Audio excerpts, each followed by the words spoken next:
মৰমৰ ছাত্ৰ-ছাত্ৰীসকল তোমালোক সকলোকে আমাৰ এই চেনেলটোলৈ পুনৰবাৰ স্বাগতম জনাইছোঁ। আজিৰ এই ভিডিঅ'টিত অসম জাতীয় বিদ্যালয়ৰ চতুৰ্থ শ্ৰেণীৰ সমাজ বিজ্ঞানৰ ষষ্ঠ অধ্যায় মানচিত্ৰ অধ্যয়ন এই অধ্যায়টিৰ পাঠভিত্তিক যিমানখিনি প্ৰশ্ন আছিলে এই প্ৰশ্নখিনিৰ উত্তৰখিনি কৰি দিবলৈ তোমালোকক চেষ্টা কৰিম, লগতে তোমালোকক বুজাইও দিম।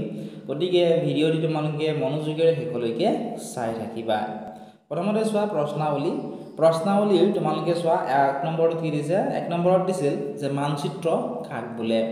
মানচিত্ৰ কাক বোলে তোমালোকে এনেধৰণে লিখিবা। তোমালোকে লিখিবা যে আমাৰ পৃথিৱীৰ উপৰিভাগৰ যিকোনো অংশৰ পাহাৰ পৰ্বত নদ নদী গাঁও নগৰ ৰাজ্য দেশ সাগৰ মহাসাগৰ আদি কথাসমূহ একেলগে চাবলৈ এখন সমান কাগজত জোখ মাপ কৰি যি চিত্ৰ অংকন কৰা হয় তাকে মানচিত্ৰ বুলি কোৱা হয়। তাৰপিছত আমাৰ পৃথিৱীৰ উপৰিভাগৰ যিকোনো এটা অংশৰ পাহাৰ পৰ্বত কিমান ক'ত ক'ত আছে, নদ নদী কিমানটা আছে, গাঁও নগৰ কিমানখন আছে, বা ৰাজ্য দেশ ক'ত কিমানখন আছে, সাগৰ মহাসাগৰ আছেনে নাই, এই কথাসমূহ একেলগে চাবৰ কাৰণে এখন সমান কাগজত জোখ মাপ কৰি যি ধৰণৰ চিত্ৰ অংকন কৰি লোৱা হয় তাকেই মানচিত্ৰ বুলি কোৱা হয়। গতিকে এনেধৰণে তোমালোকে ইয়াৰ আনচাৰটো লিখি ল'বা। এতিয়া নেক্সট চোৱাচোন, প্ৰশ্ন নম্বৰ 2 কি দিছে?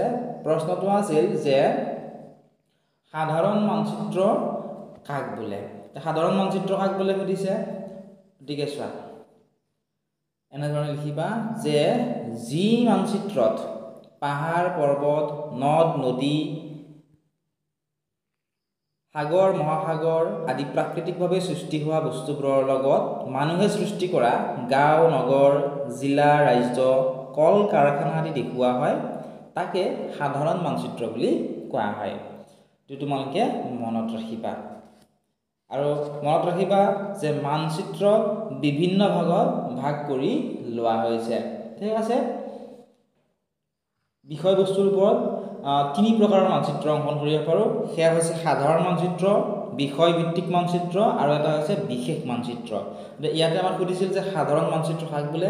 যি মানচিত্ৰত পাহাৰ পৰ্বত নদ নদী সাগৰ মহাসাগৰ আদি প্ৰাকৃতিকভাৱে সৃষ্টি হোৱা বস্তুবোৰৰ লগতে মানৱ সৃষ্ট যিবোৰ গাঁও নগৰ জিলা ৰাজ্য কল কাৰখানা আদিবোৰ দেখুওৱা হয় তাকে সাধাৰণ মানচিত্ৰ বুলি কোৱা হয়। নেক্সট সুধিছে যে বিষয়ভিত্তিক মানচিত্ৰনো কাক বোলে। ইয়াৰ আনচাৰটো এনেধৰণে লিখিব লাগিব যে যি মানচিত্ৰত ৰাজ্য নাইবা দেশ এখনত কিমান জনসংখ্যা আছে, যাতায়াত ব্যৱস্থা কেনেকুৱা, জলবায়ু কেনেকুৱা আদি দুই এটা কথা অৰ্থাৎ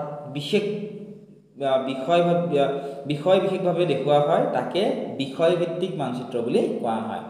অৰ্থাৎ যিখন মানচিত্ৰত ৰাজ্য অথবা দেশ এখনত তাত কিমানখিনি জনসংখ্যা আছে, লগতে তাৰ যাতায়াত ব্যৱস্থাটো কেনেকুৱা অৰ্থাৎ পৰিবহণ ব্যৱস্থাটো কেনেকুৱা, ইয়াৰে জলবায়ু কেনেকুৱা, লগতে এনেকুৱা ধৰণৰ বিষয় বিশেষভাৱে যিবোৰ দেখুওৱা হয় তাকে বিষয়ভিত্তিক মানচিত্ৰ বুলি কোৱা হয়।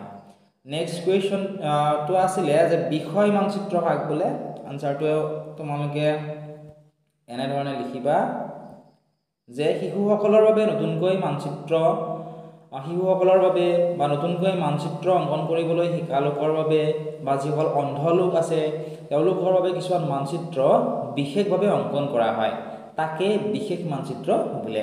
যিসকল শিশু আছে হয়নে, শিশুসকলে মানচিত্ৰ কেনেকৈ চাব লাগে বা ইউজ কৰিব লাগে ইমান এটা নাজানে, বা নতুনকৈ যিসকলে মানচিত্ৰ অংকন কৰিবলৈ শিকি আছে তেওঁলোকৰ বাবে, বা যিসকল অন্ধ হয় চকুৰে দেখা নাপায় দুটা চকুৰে তেওঁলোকৰ বাবে কিছুমান মানচিত্ৰ বিশেষভাৱে অংকন কৰি উলিওৱা হয়। এনেধৰণৰ মানচিত্ৰকে বিশেষ মানচিত্ৰ বোলা হয়। নেক্সট কুৱেশ্যনটো আছিলে যে মানচিত্ৰত দেখুৱাব বিচৰা কথা বতৰা অৰ্থাৎ বিষয়বস্তুৰ ওপৰত ভিত্তি কৰি কি ধৰণৰ মানচিত্ৰ অংকন কৰা হয়। গতিকে আমি অলপ আগতে পঢ়িলোঁ যে মানচিত্ৰত দেখুৱাব বিচৰা কথা বতৰা অৰ্থাৎ বিষয়বস্তুৰ ওপৰত নিৰ্ভৰ কৰি আমি 3 প্ৰকাৰৰ মানচিত্ৰ অংকন কৰিব পাৰোঁ। সেয়া হৈছে সাধাৰণ মানচিত্ৰ, বিষয়ভিত্তিক মানচিত্ৰ আৰু বিশেষ মানচিত্ৰ। প্ৰশ্ন নম্বৰ 3, 4 আৰু 5ত সাধাৰণ মানচিত্ৰ কি হয়, বিষয়ভিত্তিক মানচিত্ৰ কি হয় আৰু বিশেষ মানচিত্ৰ কি হয় ইয়াৰ আনচাৰখিনি আমি লিখিলোঁ হয়নে। গতিকে আশা কৰিছোঁ তোমালোকে বুজি পাইছা। নেক্সট তোমালোকে চোৱা প্ৰশ্ন নম্বৰ 6টো। প্ৰশ্নটো আছিল যে মানচিত্ৰ অংকন কৰাৰ উদ্দেশ্য অনুসৰি মানচিত্ৰসমূহক কি ভাগত ভাগ কৰা হয়। উত্তৰ তেনেধৰণে লিখিবা যে মানচিত্ৰ অংকন কৰাৰ উদ্দেশ্য অনুসৰি মানচিত্ৰসমূহক প্ৰাকৃতিক, ৰাজনৈতিক, সাংস্কৃতিক আৰু ভূতাত্ত্বিক আদি ভাগত ভাগ কৰা হৈছে। আশা কৰিছোঁ ভিডিঅ'খিনি চাই অলপমান হ'লেও তোমালোকে বুজি পাইছা। ইয়াৰে সম্পূৰ্ণ ভিডিঅ'সমূহ তোমালোকে আমাৰ এপত পাবা। যিসকল ছাত্ৰ ছাত্ৰী আমাৰ এপটো ডাউনলোড কৰা নাই, এতিয়া ডেছক্ৰিপশ্যনত দিয়া লিংকত ক্লিক কৰি এপটো ডাউনলোড কৰিলে তাত তোমালোকে প্ৰত্যেকটো ছাবজেক্টৰে প্ৰত্যেকটো লেচনৰে তোমালোকে আনচাৰসমূহ পাবা।